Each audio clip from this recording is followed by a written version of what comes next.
Code with Neha. So today I am back with another interesting topic. Hope you all will like it. So without any further delay, let's get started. In my previous video of MySQL series, I have discussed about subqueries. You can check the video from the above I button. Today, I am going to discuss about different types of MySQL subqueries. So, without any further delay, let's get started. Types of subqueries. Number 1. Single row subquery. Number 2. Multiple row subquery. Number 3. Correlated subquery. Let's discuss this one by one with some examples. Single row subquery returns exactly one row as the result, commonly used with comparison operators such as equals to, greater than, less than. Here I am creating a new database employee_8. Under this database, creating table employee and inserting data to the table.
Select asterisk from employee to view the table.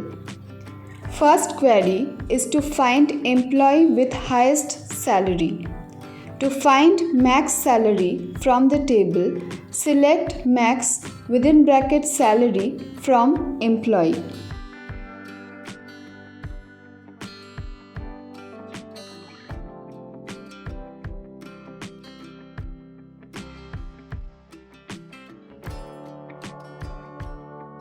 And to find employee with max salary, select asterisk from employee where salary equals to within bracket, select max within bracket salary from employee. That is the max salary from the table.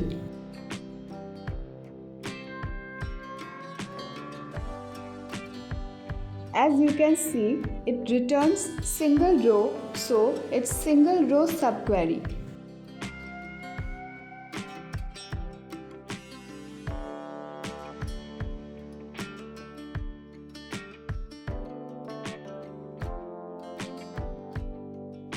Next is multi-row subquery.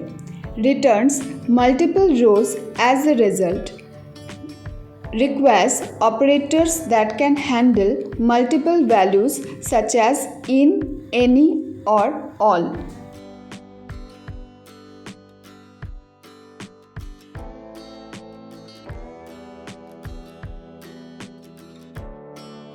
Second query is select employee whose join date is between 2007 and 2012. Here the query will be select asterisk from employee where salary in within bracket select salary from employee where join date between 2007 1 and 2011 12 31st.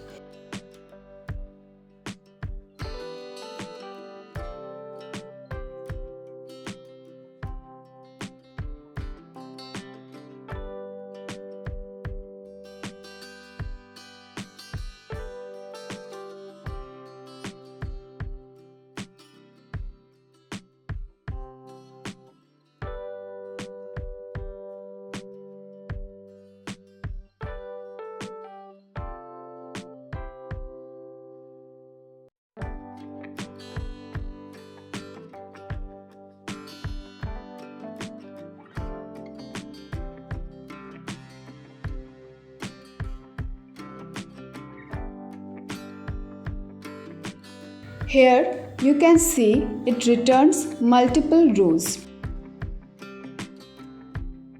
Now for the third type, I am modifying the table, adding a column name, department name, and inserting data to the table.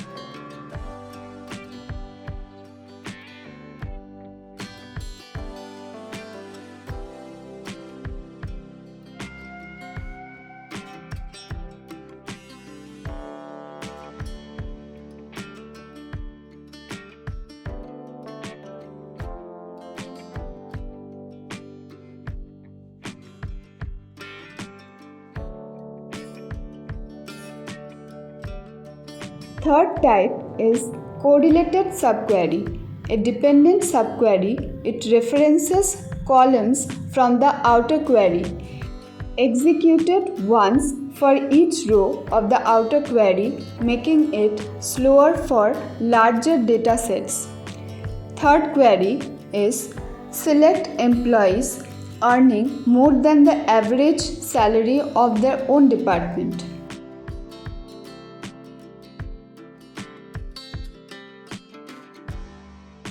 Here we will use simple inner join to join two queries.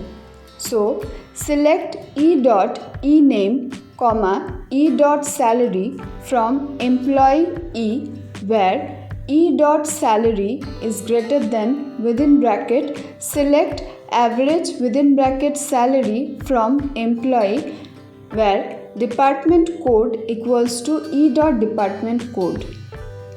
To make it easy to understand, add e.department name in select statement. So here the inner query fetches references from the outer query. For today, I will discuss how subqueries are used for various operations like selecting, updating, deleting, or inserting data in my next video. Hope you all will get some help from this video. If it's so, then don't forget to subscribe my channel Code with Neha and press the bell icon for regular updates. See you in the next video. Till then, stay safe, stay happy.